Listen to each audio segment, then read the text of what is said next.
Hello guys, പുതിയ വീഡിയോയിലേക്ക് ഏവർക്കും സ്വാഗതം.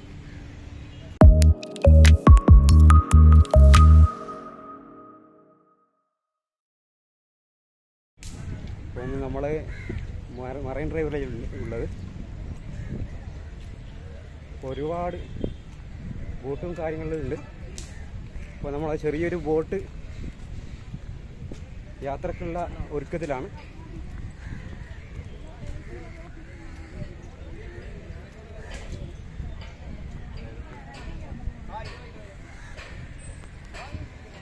അപ്പോൾ നമ്മൾ ഈ അടുത്ത ബോട്ടിലാണ് കയറേണ്ടത്. അപ്പോൾ ഈ ബോട്ടിൽ അപ്പുറത്തേക്ക് കിടക്കണം. നമ്മളെ മച്ചാൻ, ബോട്ടിൻ്റെ മച്ചാനാണ് ഈ കാണുന്നത്. ഹായ് പുള്ളിയല്ലേ? അപ്പം മച്ചനാണ് നമുക്ക് ബോട്ട് സെറ്റാക്കിയത്. അപ്പോൾ നമ്മൾ ബോട്ടിൽ യാത്ര ചെയ്യാൻ തിരഞ്ഞെടുത്ത് ആ ബോട്ടാണ് കപ്പിത്താൻ. ഇതാ നമ്മളെ വളയെ പിടിച്ചിരിക്കുകയാണ് കപ്പിത്താൻ സാറേ. നോക്കിയാ ഒരു ഹായ് പറഞ്ഞേ. Hi, hello, hi. അപ്പോൾ നമ്മുടെ കപ്പിത്താൻ സാറാണത്. അപ്പോൾ നമ്മളെ പ്രീമിയലും സെറ്റായിരിക്കുകയാണ്. നല്ല അടിപൊളിയായിട്ട് ഇരിക്കുന്നതാണ്.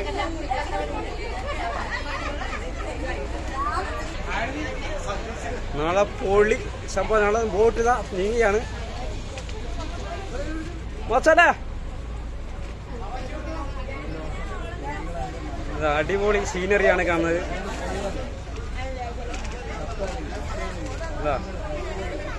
അപ്പൊ നമ്മള് ബോട്ട് നീങ്ങിയാണ്. എല്ലാ ടീമുകളും സെറ്റായിരിക്കണം. എല്ലാവരും സെറ്റാണ്. അപ്പോൾ നമ്മൾ ബോട്ട് നീങ്ങിക്കൊണ്ടിരിക്കുകയാണ്. ഇതാ നമ്മളെ മച്ചന്മാരിലിങ്ങനെ സെറ്റായിരിക്കുകയാണ്. അപ്പോൾ ഒരു ബോട്ട് യാത്രക്കുള്ള ഒരുക്കത്തിലാണ് എല്ലാവരും ഉള്ളത്. ഹായ് മച്ചാനാ, നമ്മളെ എല്ലാവരും ഉണ്ട്.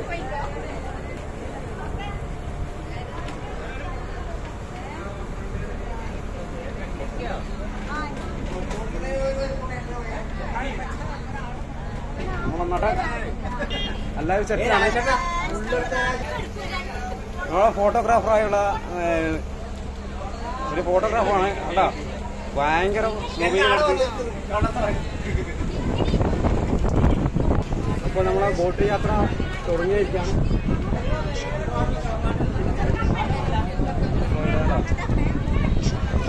എത്ര മനോഹരം നോക്കുകാടു.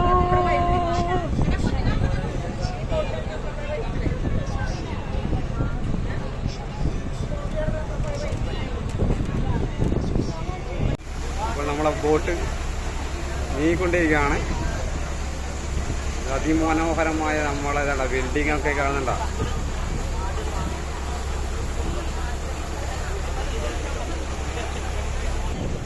നമ്മളെ താടി സ്രാങ്കാണ് ഇത്. ഇതാണ് നമ്മളെ കപ്പലിന്റെ താടി സ്രാങ്ക്.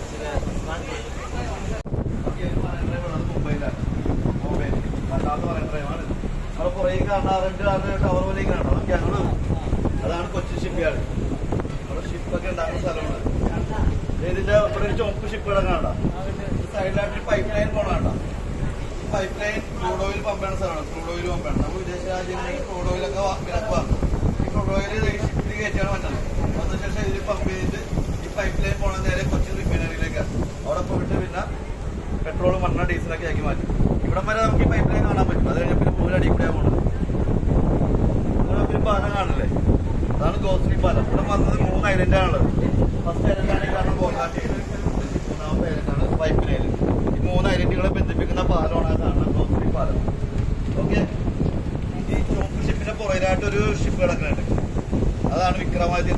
പിന്നെ നിങ്ങൾ എല്ലാവരും ദൂരേക്ക് പോയി കഴിഞ്ഞാൽ ഒരു ഷിപ്പിന്റെ മേലായിട്ട് വലിയ തോട് പോലെ കാണുന്നത്. ചാര കളറാണ്. യുദ്ധക്കപ്പലാണ് പറയുന്നത് ചേട്ടൻ. GPS ജാമറാണ്. നമ്മളെ നേരെ ഒരു ഏതൊരു രാജ്യക്കാരൊരു മിസൈൽ ഇടുന്നേ നമ്മളെ കപ്പലിന്റെ നേരെ. നമ്മള് നേരെ ഒരു മിസൈൽ ഇടുമ്പോ ഈ GPS ജാമർ ഉണ്ടെങ്കിൽ മിസൈലിനെ കൺട്രോൾ ചെയ്യണത് GPS ജാമർ എന്ന് പറഞ്ഞ സാധനമാണ്. നമ്മള് ഈ ഷിപ്പ് നമ്മുടെ അടുത്തുണ്ടെങ്കിൽ നമുക്ക് മൊബൈലൊന്നും ടവറൊന്നും ഉണ്ടാവില്ല. ടവറൊക്കെ ഉണ്ടായിരുന്നു. സിഗ്നലേ ഉണ്ടാവില്ല. അപ്പൊ അങ്ങനത്തെ ഷിപ്പാണ്. ഇതാണ് ഫസ്റ്റ് ഐലൻഡ്, നമ്മുടെ ബോൾഗാട്ടി ഐലൻഡ്. ഡച്ചുകാർ 400 വർഷം പഴക്കമുള്ള ഐലൻഡാണ് ഈ കാണുന്നത്. 400 വർഷം പഴക്കമുള്ള പാലസ് ആണ്. ഡച്ചുകാർ പണിതാണ് ഈ പാലസ്. അത് നമ്മുടെ വെള്ളി നക്ഷത്രം പിന്നെ മൈബോസ് എന്ന് പറഞ്ഞ സിനിമയൊക്കെ ഷൂട്ട് ചെയ്ത് ഇവിടെ. ഒത്തിരി ദിലീപിന്റെ വീടാണ് കാണിക്കുന്ന പാലസ്. ധാരാളം സിനിമകൾ ഷൂട്ട് ചെയ്ത സ്ഥലമാണെന്ന് ചേട്ടൻ പറഞ്ഞിരിക്കുന്നത്. ദിലീപിന്റെ വീടായിട്ട് കാണിക്കുന്നതാണ്. അപ്പൊ മൈ ബോക്സിൽ കാണിക്കുന്ന ദിലീപിന്റെ വീടായിരിക്കും കരുതുന്നത് ഇതാണ്.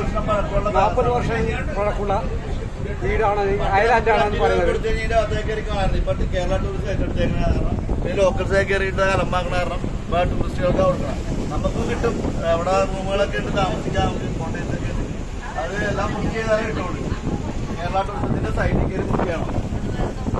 നേരെ നോക്കി നമ്മുടെ ബോട്ടിന് നേരെ നോക്കിയിട്ടുണ്ടെങ്കിൽ ഒരു ബിൽഡിംഗ് ഉണ്ടാവും. ആ ബിൽഡിംഗിന്റെ സൈഡിലായിട്ട് ഒരു വെള്ള ടവർ പോലെ ഒരു സാധനത്തിൽ കാണാം. അതാണ് വല്ലാർപാടം പള്ളി. അത് വളരെ പുരാതനമായിട്ടൊരു പള്ളിയാണ്. നോക്കി പച്ചപ്പിന്റെ പുറകിലായിട്ടൊരു വെള്ള നീലയും കൂടി കൂടി ഷിപ്പുകൾ കാണാം. ഈ കാണുന്നത് ലക്ഷദ്വീപിലേക്ക് പോകുന്ന കപ്പൽ എന്ന് പറയുന്നത്. ഇതാണ് ആ പാലസ്. ഒത്തിരി ഷൂട്ട് ചെയ്ത അടിപൊളി സ്ഥലങ്ങളാണ് കാണുന്നത്. നടന്മാര് ബിസിനസ്മാരൊക്കെ വന്ന് അവിടെ കാണാറുണ്ട്. അതിന്റെ അപ്പുറത്ത് തന്നെ ഇന്റർനാഷണൽ കൺവെൻഷൻ സെന്ററുകളാണ്. 2 യൂസഫ് അലിയുണ്ട്. അപ്പൊ യൂസഫ് അലി സാറിന്റെ ബിൽഡിംഗ് ആണെന്ന് പറയുന്നത്. അപ്പൊ കുട്ടനാട് കായലിൽ എന്ന് പറയുന്ന ആ കായലാണ് ഈ കാണുന്നത്.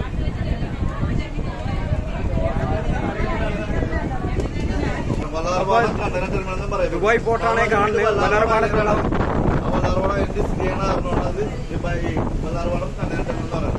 നമ്മുടെ രാജ്യങ്ങളിലേക്കുള്ള കയറ്റുമതി ഇറക്കുമതിക്ക് വേണ്ടി എക്സ്പോർട്ടിങ് ഇമ്പോർട്ടിങ് വേണ്ടിയുള്ള സാധനം. വിദേശ രാജ്യങ്ങളിൽ സാധനങ്ങൾ ഓർഡർ ചെയ്യണതൊക്കെ വന്ന് ഇവിടെ വരും. കണ്ടെയ്നറിലാക്കി ആ ട്രെയിലർ പിന്നെ തമിഴ്നാട്, മുംബൈ, ഡൽഹി അവിടെ സ്ഥലങ്ങളിലേക്ക് ട്രെയിനിന്റെ പേരാണ് ഇലക്ട്രോ മാഗ്നറ്റിക് ട്രെയിൻ. അത് ചൈനീസ് ട്രെയിൻ. നമ്മുടെ ഇവിടെ നിന്ന് വിദേശ രാജ്യങ്ങളിൽ അടിപൊളി പേരാണ്. ഏലം പിന്നെ തീപ്പൊരി പേരാത്. 2 ചെമ്മീൻ കൊഞ്ച് പിന്നെന്താ റബ്ബർ ഷീറ്റ് ഇതൊക്കെയാണ് കയറ്റി വിടണം വിദേശ രാജ്യങ്ങളിലേക്ക്. അപ്പൊ അവിടുത്തെ ഇറക്കുമതികൾ പോകണമെങ്കിൽ നമ്മുടെ വാച്ച് ചെയ്ത് പക്ഷികളെല്ലാം പറഞ്ഞു. വേറൊരു ബിൽഡിംഗ് ഉണ്ട്. അതാണ് 5 സ്റ്റാർ ഹോട്ടലായ താജ് മലബാർ ഹോട്ടൽ. ഒത്തിരി പക്ഷികളാണ് ഇങ്ങനെ പറഞ്ഞത്. അതിന് നമ്മുടെ വാച്ച് ചെയ്തല്ല നമ്മളെ ഈ ബോട്ടിന്റെ പുറകിലായിട്ട് കുറെ പക്ഷികൾ പറഞ്ഞതല്ലേ. ചെറിയ ചെറിയ പക്ഷികളുള്ളൂ. കായലിലുള്ള മണ്ണും ചെടിയൊക്കെ വാരിയിട്ട്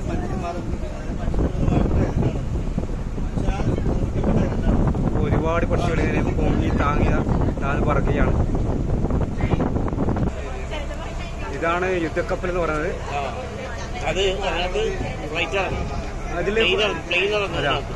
അതില് ഈ ചട്ടം പറയുന്നത് പ്ലെയിൻ ഇറങ്ങണമെന്ന് പറയുന്നത് യുദ്ധക്കപ്പല്. അപ്പോൾ അവര് ലാൻഡ് ചെയ്യിക്കുകയാണ് ആ കപ്പല്. അവിടെ പുകയിലും ഇതുണ്ടല്ല സ്റ്റാർട്ടിങ്ങിലാ പുക അല്ലാതെ സൈഡിൽ നിന്ന് പുക. അത് FACT റോക്ക് ഫോസ്ഫേറ്റ് എന്ന് പറഞ്ഞ മെറ്റീരിയൽ ഉണ്ട്. അത് FACT കൊണ്ടുപോകുന്നതാണ്. ആസിഡ് എടുക്കാൻ വേണ്ടി അത് ലോഡ് ചെയ്യുന്നതാണ്. ഈ സൈഡിൽ കാണാനിരിക്കുന്നത് നമ്മുടെ കണ്ടൽക്കാടാണ്. അതിമനോഹരമായ കണ്ടൽക്കാട്.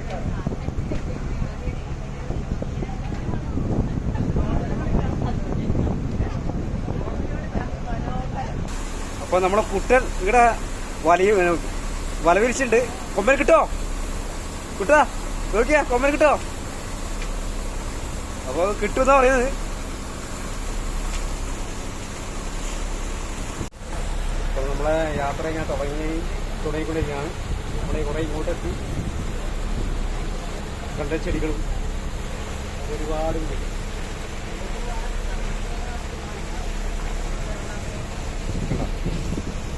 കപ്പൽ അവിടെ നിന്ന് ഇപ്പോൾ പുറപ്പെടാൻ പോവുകയാണ്. അപ്പോൾ ആ കപ്പലിനെ അവിടെ നിന്ന് വലിച്ചു നീക്കാൻ വേണ്ടിയാണ് ടഗ് വന്നിരിക്കുന്നത്.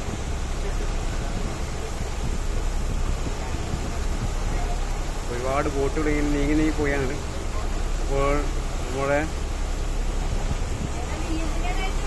ഇത് മെട്രോ ബോട്ട്, വാട്ടർ മെട്രോന്റെ ബോട്ടാണ്. അത് ഫുൾ AC ആണ്, ഇലക്ട്രിക്കലാണ് അത് ഓടുന്നത്. അപ്പം ഇത് ഈ ബോട്ടാണ് മെട്രോ ബോട്ടെന്ന് പറയുന്നത് ഈ ചേട്ടൻ. അപ്പോൾ ഫുൾ AC-യിലാണ്. ഇലക്ട്രിക്കലാണ് ഓടുന്നത്. ഇലക്ട്രിക്കലാണ് മൊത്തം ഇലക്ട്രിക്കലല്ലേ. അപ്പം ഇത് ഇലക്ട്രിക്കലാണ് പോകണമെന്ന് പറഞ്ഞത്. ഇതോ അത് രണ്ടായിട്ട് ഹോട്ടൽ ടൂറിസ്റ്റ് ബോട്ട് പാസ്ബുക്ക് തന്നെ പോകുന്നതായിരിക്കും.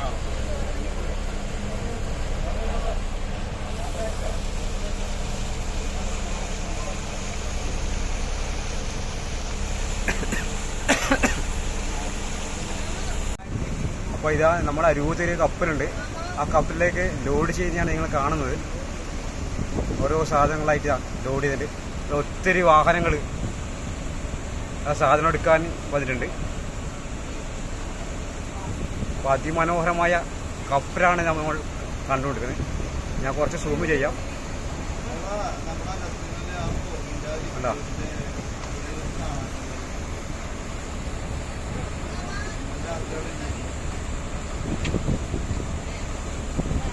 ഇവിടെ കപ്പല് വളരെ കറക്റ്റായിട്ടുള്ളത് കേട്ടോ.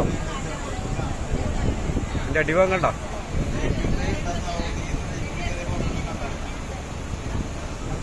അത് വലിയ ചരക്ക് കപ്പലാണ് ഈ കാണുന്നത്. ഇപ്പോൾ ക്രെയിൻ കണ്ടോ? ഓരോ കണ്ടെയ്നർ തൂക്കിക്കൊണ്ടുവരാൻ വേണ്ടി അങ്ങോട്ടും ഇങ്ങോട്ടും പോവുകയാണ്. കണ്ടോ? അങ്ങോട്ട് പോയി.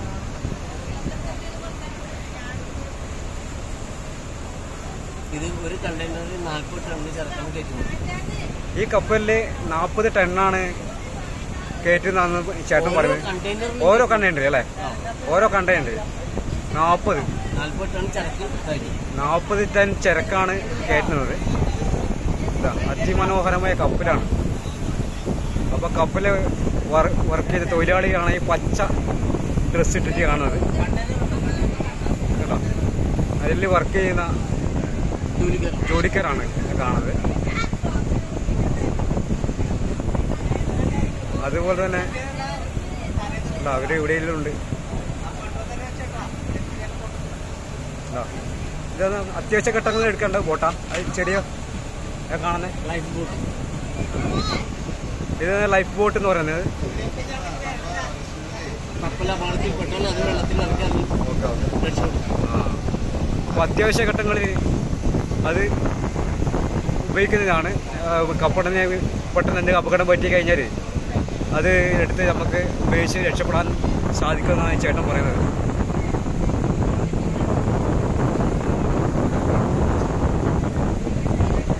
അപ്പോൾ ക്രെയിൻ ഉപയോഗിച്ചിട്ട് ഓരോ സാധനം 2 കണ്ടെയ്നറാണ് വരുന്നത്. ഒറ്റ ഇതിൽ ഒരു ലോഡിങ്ങിൽ 2 എണ്ണം വരുന്നത്.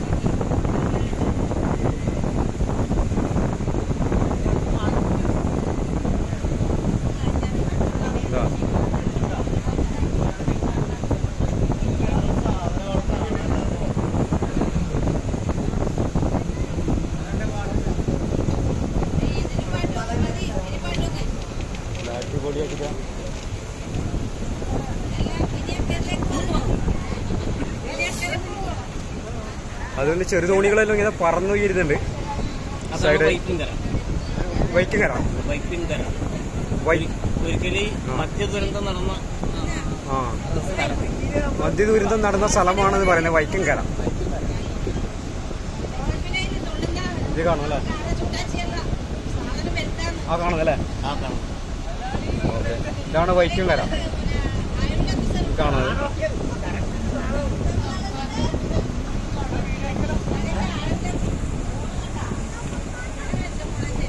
വൈക്കിങ്ങരയാണ് ഈ കാണുന്നത്.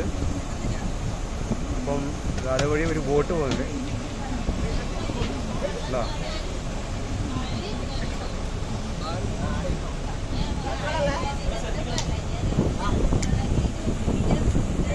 ആ കാണുന്ന കുറ്റി മീൻ പിടിക്കാൻ വേണ്ടി കുഴിച്ചിട്ടാണ് ഈ കുറ്റി.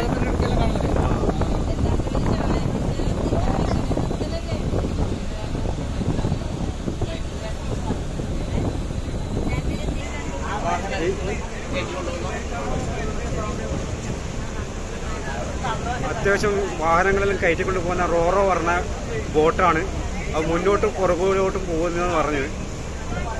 അപ്പം അതിമനോഹരമായ ഒരു ബോട്ടാണ് അത് കാണുന്നത്. റോറോ ബോട്ടിന്റെ പേര്. റോറോ പറഞ്ഞത് സർവീസ് ബോട്ടിന്റെ പേരാണ് റോറോ പറഞ്ഞത്. അങ്ങോട്ടും ഇങ്ങോട്ട് പോകുന്നത് കൊണ്ടാണ് റോറോ എന്ന് പേര് പറഞ്ഞത്.